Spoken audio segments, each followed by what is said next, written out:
नमस्कार दोस्तों, आप सभी का हमारे YouTube चैनल में फिर से एक बार स्वागत है। आज की जो हमारी क्लास है वह पूरा प्रैक्टिकली रहने वाली है, इसलिए मैं इसे बोर्ड पर नहीं समझा सकता, आप प्रैक्टिकल ही देखिए।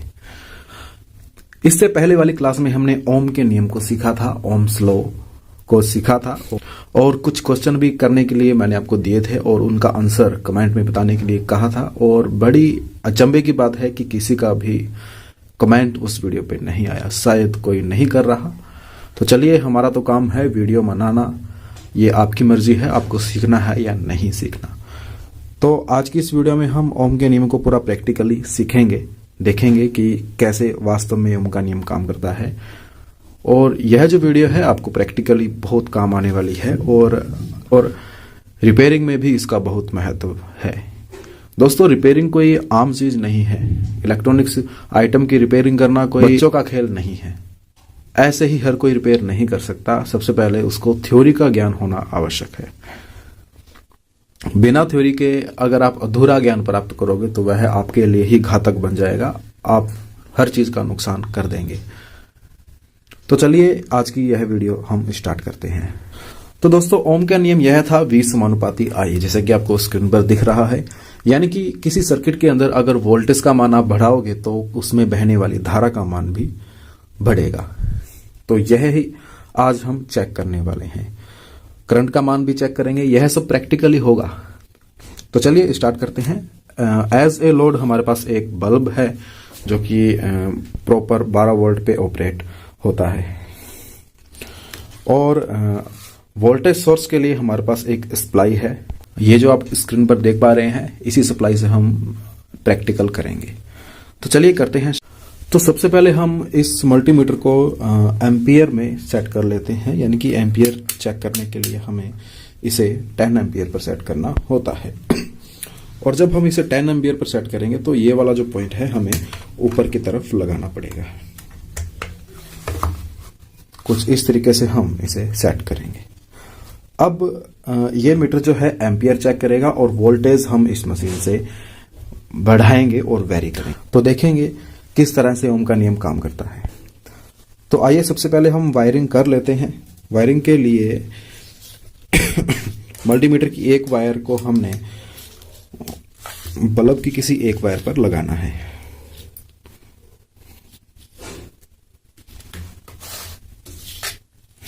और जो मल्टीमीटर की एक तार बच गई है उसे हमने सप्लाई के सोर्स पर लगाना है। तो ये हमने लगा दी है।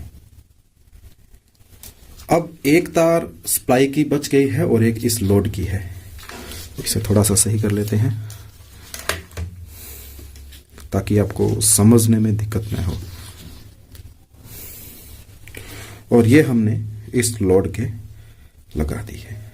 तो दोस्तों, आप लोग देख सकते हैं कि हमने वायरिंग कर ली है। इस मशीन से हम इसे वोल्टेज देंगे और धीरे धीरे वोल्टेज को बढ़ाएंगे और देखेंगे कि क्या वास्तव में वोल्टेज बढ़ाने पर करंट की मात्रा बढ़ती है। वैसे तो इस मशीन में वोल्टेज और करंट दोनों शो होता है और आप बेहतर तरीके से समझ पाए इसीलिए हम करंट इसमें देखेंगे और वोल्टेज इसमें देखेंगे। चाहे तो आप इसमें भी करंट देख सकते हैं। चलिए स्टार्ट करते हैं। हमने मशीन को स्टार्ट कर दिया है। तो दोस्तों, आप देख सकते हैं कि हमने मशीन को ऑन कर लिया है और हम धीरे धीरे वोल्टेज बढ़ाते हैं। वोल्टेज आप स्क्रीन पर देखिए और साथ में करंट देखिए कि बढ़ता है या नहीं। लगभग इसमें और इसमें करंट की वैल्यू सेम ही है। तो मैं वोल्टेज बढ़ा रहा हूं और बल्ब भी हमारा ग्लो हो चुका है। और ये वोल्टेज जो है हमने 4 वोल्ट पूरी कर दी है। ये देख लीजिए, 4 वोल्ट हमने पूरी कर दी है और 4 वोल्ट पे यह प्रॉपर लगभग 1 एम्पियर के आसपास ले रहा है। और मल्टीमीटर में देखें तो 0.88। दोस्तों, ये थोड़ा सा करंट में फर्क आ रहा है क्योंकि मीटर की एक्यूरेसी में थोड़ा सा दिक्कत होती है और साथ ही साथ वायर का रेजिस्टेंस भी होता है, जिसके कारण मीटर में थोड़ा सा कम ज्यादा दिखाता है। तो आप चाहे तो इसे मान लीजिए, चाहे आप इसे मान लीजिए। मेन मकसद हमारा ओम्स लॉ समझना है। अब देखिए, जैसे जैसे मैं वोल्टेज बढ़ाऊंगा तो वैसे वैसे करंट की मात्रा भी आप लोग देखिए, इसमें भी बढ़ चुकी है, इसमें भी बढ़ चुकी है। और मैं वोल्टेज बढ़ाता हूं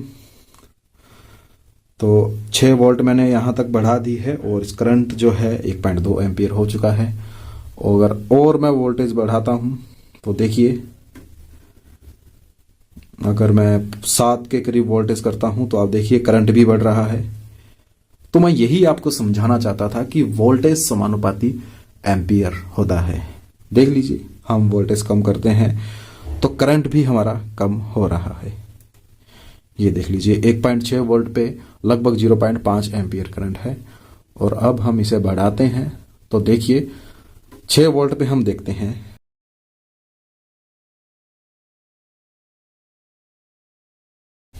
ये देख लीजिए हमने प्रॉपर इसे 6 वोल्ट दिया है और ये 6 वोल्ट पर लगभग 1 एम्पियर का करंट ले रहा है। और इस मशीन में देखें तो लगभग 1.24 एम्पियर करंट क्या है ले रहा है।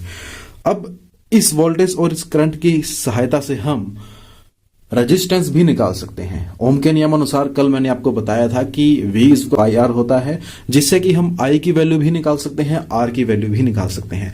R की वैल्यू निकालने के लिए R = V/I हमें करना होता है। अब अगर V/I हम करें तो देखते हैं कितना रेजिस्टेंस इसका निकलता है।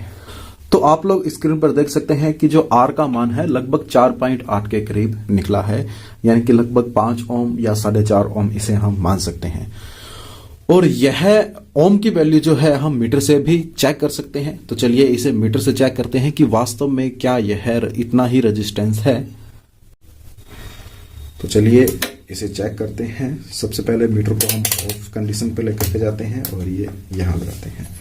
और अब हमें बल्ब का रेजिस्टेंस चेक करना है। तो इसे रेजिस्टेंस वाले सेक्शन में लेकर के आएंगे और अब हम देखेंगे कि वास्तव में क्या इसका 4 के करीब रेजिस्टेंस है। तो ये आप देख लीजिए लगभग 4.5 के करीब इसका रेजिस्टेंस है। ये चलो थोड़ी सी जो है तार इसकी हिल रही है, जिसके कारण वैल्यू इसकी थोड़ी सी चेंज हो रही है। अब देखिए लगभग 4-5 ओम के करीब इसका रेजिस्टेंस है, जो कि हमने फॉर्मूले से निकाला था। बिल्कुल सेम वही मीटर हमारा बता रहा है। ये वैल्यू थोड़ी सी अप डाउन हो रही है क्योंकि देखिए इसमें टंगस्टन होता है और टंगस्टन जो है गर्म होने पर उसका कुछ रेजिस्टेंस भी चेंज होता है। अब यह इस कंडीशन में ठंडा हो रहा है तो इसका रेजिस्टेंस थोड़ा सा कम भी होगा। ये देखिए धीरे धीरे इसका रेजिस्टेंस कम भी होगा, तो कम हो भी रहा है। तो देख लीजिए जितने भी हम कैलकुलेशन करते हैं ये हमारे प्रैक्टिकल में बहुत मदद करती है और वास्तव में यह नॉलेज सभी को होनी चाहिए। तो ये थी हमारी आज की वीडियो। मैं उम्मीद करता हूं आप सभी को यह वीडियो पसंद आई होगी। अगर यह वीडियो पसंद आई हो तो इस वीडियो को लाइक कर दीजिए, अगर चैनल पर नए हैं तो सब्सक्राइब कर लीजिए और फ्रेंड सर्कल में शेयर कर दीजिए। Thank you.